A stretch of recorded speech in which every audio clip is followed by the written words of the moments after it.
Yo les amis, j'espère que vous allez tous très bien, et je suis super content de vous retrouver pour évoquer ces quarts de finale de Ligue des Champions. Tottenham City, Liverpool-Porto, Ajax-Juve, et bien sûr Manchester-Barça. Qui va gagner, et comment?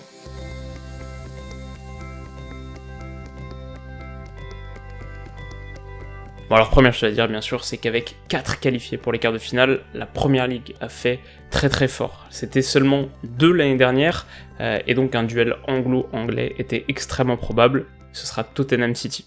Du côté de Tottenham, on peut pas dire que la forme récente soit très rassurante, soit 4 défaites et 1 nul sur leurs 6 derniers matchs de Première Ligue, et alors qu'il n'y a pas si longtemps que ça, ils étaient seul 3ème, plus proche encore du duo de tête Liverpool-Manchester City que du trio de derrière, Arsenal, Chelsea, Manchester United, qui eux se battaient pour la dernière place du top 4, et ils vont maintenant devoir lutter jusqu'au bout et pourraient tout perdre dans le sprint final. Alors bien sûr, c'est une spirale négative qui a relancé tous les débats autour de leur dernier mercato. Souvenez-vous qu'ils aient recruté personne cet hiver, et surtout personne cet été non plus, ce qui est rarissime, voire unique à ma connaissance, et en tout cas dans notre football moderne, et surtout à ce niveau-là.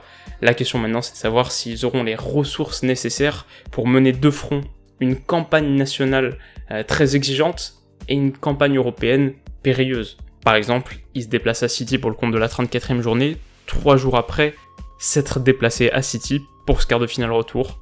Si j'étais le plus pessimiste des pessimistes, je dirais que Tottenham a de grandes chances de faire une Spurs, à savoir tout gâcher dans la dernière ligne droite. Voilà, ils ont une réputation en la matière, ils sont relativement coutumiers du fait, et en l'occurrence, le contexte est vraiment effrayant.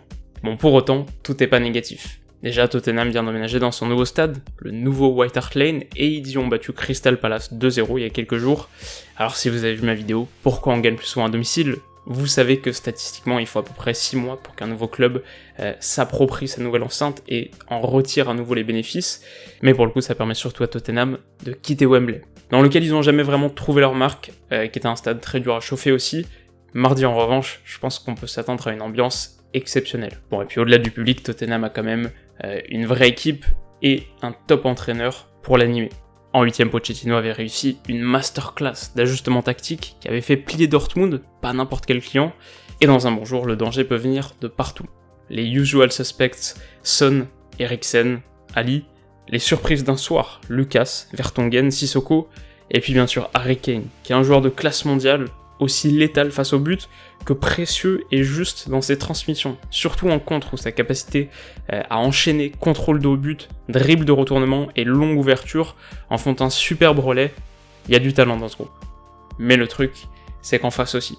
Alors comme vous le savez bien sûr, Manchester City est en train de réaliser une saison absolument stratosphérique et ils sont toujours en route pour un quadruplé. League Cup qu'ils ont remporté en février, FA Cup, ils jouent la finale contre Watford le 18 mai, Première Ligue où ils ont encore leur destin entre leurs mains, et donc Ligue des Champions, ce sera une perf historique. À ma connaissance, seul le Celtic l'a réalisé en Europe en 1967. Faire ça aujourd'hui, à notre époque, c'est comme Guardiola l'a dit ce week-end, presque impossible, mais ça parle énormément sur la qualité de cette équipe. En 8ème, City a bien sûr balayé Schalke, 10-2 sur l'ensemble des 2 matchs, toutes compétitions confondues, ça reste sur 10 victoires de rang et 22 sur leurs 23 dernières rencontres. Fernandinho, qui est un élément vital de la machine, est revenu de blessure et a joué 90 minutes contre Cardiff. C'est dur de trouver en ce moment en Europe une force qui est aussi dominatrice et sûre d'elle que Manchester City. Alors si on devait nuancer un peu le tableau, on peut toujours dire qu'il y a une possibilité que les 2 pressing hauts de Guardiola et Pochettino se neutralisent dans une certaine mesure au match aller. En Première Ligue, ça avait donné un match assez terne, assez tristoun. On peut aussi estimer que si ça tourne rapidement au vinaigre pour City, ils auraient peut-être pas les ressources mentales pour réagir, un peu comme à Anfield, au même stade de la compétition, la saison dernière. C'est quelque chose que Guardiola avait déjà identifié de son époque au Bayern, et voilà, c'est très bien développé dans le livre de Marty Perarno. C'est l'idée selon laquelle une équipe ultra dominatrice, imaginez un peu le Barça d'autrefois, le Barça Guardiola, ou le Bayern de l'époque, ou City aujourd'hui, on va dire une équipe de ce calibre-là, qui est pas habituée à perdre, mais encore moins habituée à perdre lourdement. 2-0, 3-0, mise dans cette situation, un peu comme City, donc au match aller contre Liverpool, mise dans cette situation, elle peut perdre tous ses repères et carrément exploser en plein vol. Voilà. On peut imaginer ce scénario, en tout cas c'est une théorie intéressante, on peut imaginer ce scénario, mais personnellement, j'ai quand même du mal à y croire, et j'imagine une rencontre peut-être moins spectaculaire que prévu, mais négocier tout de même avec sérieux, et City verra l'écart. Bon, j'ai été très long sur ce match, alors on va être un peu plus synthétique pour la suite, et on enchaîne donc avec Liverpool-Porto, qui oppose deux superbes équipes, et on va pas bouder notre plaisir, mais qui est peut-être le quart le moins attendu par les spectateurs neutres. Alors pourtant, on a du côté des challengers une très belle équipe de Porto, qui a réussi une saison de premier ordre, qualifiée pour la finale de la Coupe du Portugal, qui joueront le 25 mai contre le Sporting, premier à égalité en tête du championnat en compagnie de Benfica, qui les devance seulement à la différence de but, et donc quart de finaliste de Champions League, après avoir survolé son groupe, 5 victoires et 1 nul. On a cette année un Porto qui est peut-être un peu moins flamboyant que la saison dernière, mais qui est particulièrement solide derrière, qui est la meilleure défense du Portugal, avec seulement 17 buts encaissés en 28 matchs de championnat, qui aligne devant Casillas une charnière Pepe Eder Militao, qui est un trio très madrilène d'ailleurs, avec 2 ex du Real et un qui les rejoindra cet été pour 50 millions d'euros. Au poste de latéral gauche, Alex Telles, c'est aussi un gage de qualité, comme Danilo Pereira, un cran plus haut. Mais bon, personnellement, et malgré le retour de Moussa Mariga, qui avait beaucoup manqué à l'aller contre Rome, et qui avait été décisif au retour, qui a réussi une saison exceptionnelle, je vois quand même leur parcours s'arrêter là. L'année dernière, ils avaient déjà affronté Liverpool en 8ème, et ils avaient pris 5-0 chez eux. Bon, j'ai du mal à imaginer le même scénario, d'abord parce que Porto défend très bien, mais aussi et peut-être surtout parce que Liverpool contrôle plus, et a un peu perdu l'habitude de ces scores fleuves. Alors je dirais pas pourtant que c'est une bonne nouvelle pour Porto, je pense que Liverpool a vraiment la maturité nécessaire pour franchir ce tour sans trembler, en contrôlant énormément. Et s'il y a encore quelques interrogations de leur côté, comme l'absence de Robertson, suspendu, et qui est vraiment dans une forme étincelante en ce moment, facilement top 5 des défenseurs gauche d'Europe, comme leur duel acharné contre City dans la course au titre qui est énergivore à n'en pas douter, avec notamment un match décisif face à Chelsea entre l'aller et le retour, malgré tout ça je pense qu'il y a simplement trop de qualité à Liverpool pour que ça n'aille pas plus loin. Et je pense aussi que cette saison, il y a une circonstance un peu particulière, c'est que cette Ligue des Champions est perçue de leur côté comme une distraction, comme quelque chose qui permet de détourner provisoirement le regard de cette course au titre en Angleterre qui est très prenante et très taxante mentalement. Ça peut être une formule gagnante. Et alors si c'était le cas, je dois dire que mon ego serait un peu flatté, parce que j'en avais fait dès le début de la saison mon favori pour la victoire finale. On verra pour la suite, mais je les vois en tout cas accéder au demi. Troisième quart, et peut-être le plus beau, Ajax-Juve, qui en plus d'être extrêmement indécis, sent aussi très bon l'histoire de la Coupe d'Europe. En 73, l'Ajax remporte sa 3ème séance consécutive, en faisant tomber les Turinois à Belgrade, 1-0 but de Johnny Rep. En 96, les Bianconeri prennent leur revanche, et l'emportent aussi au but pour soulever leur 2ème Ligue des Champions.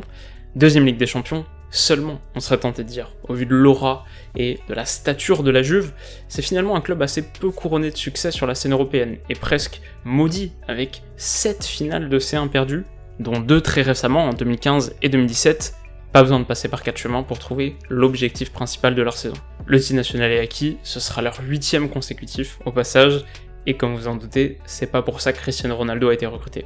Au tour précédent, il a renversé presque à lui tout seul une situation très compromise, en faisant sauter 3 fois le verrou de l'Atlético. Et alors qu'un doute entourait sa participation au match de mercredi, il est parfaitement remis et sera titulaire. Mais en face, il y aura un client, et je pense qu'on est tous clients de ses prestations. L'Ajax 2019, c'est un bijou qui brille très fort, épatant face au Bayern, bluffant à Madrid. Les hommes de Ten Hag illuminent la planète foot et on se souviendra longtemps du jubilé de Tadic au Santiago Bernabéu. Alors forcément la question qu'on se pose tous c'est est-ce qu'ils peuvent encore nous surprendre?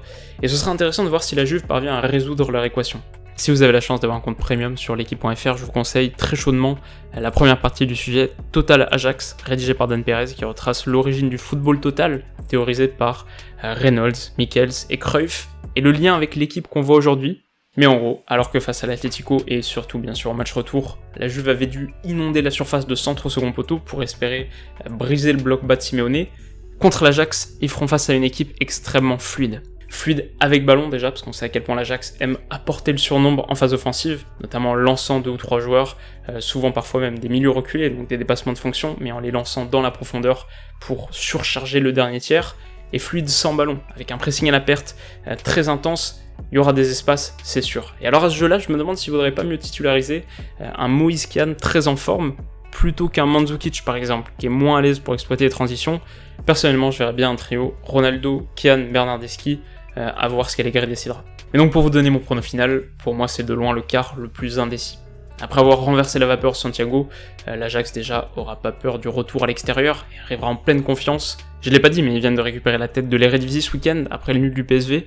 La Juve, elle est favorite, et ce sera très très serré, mais je vois peut-être la belle aventure hollandaise prendre fin d'un rien.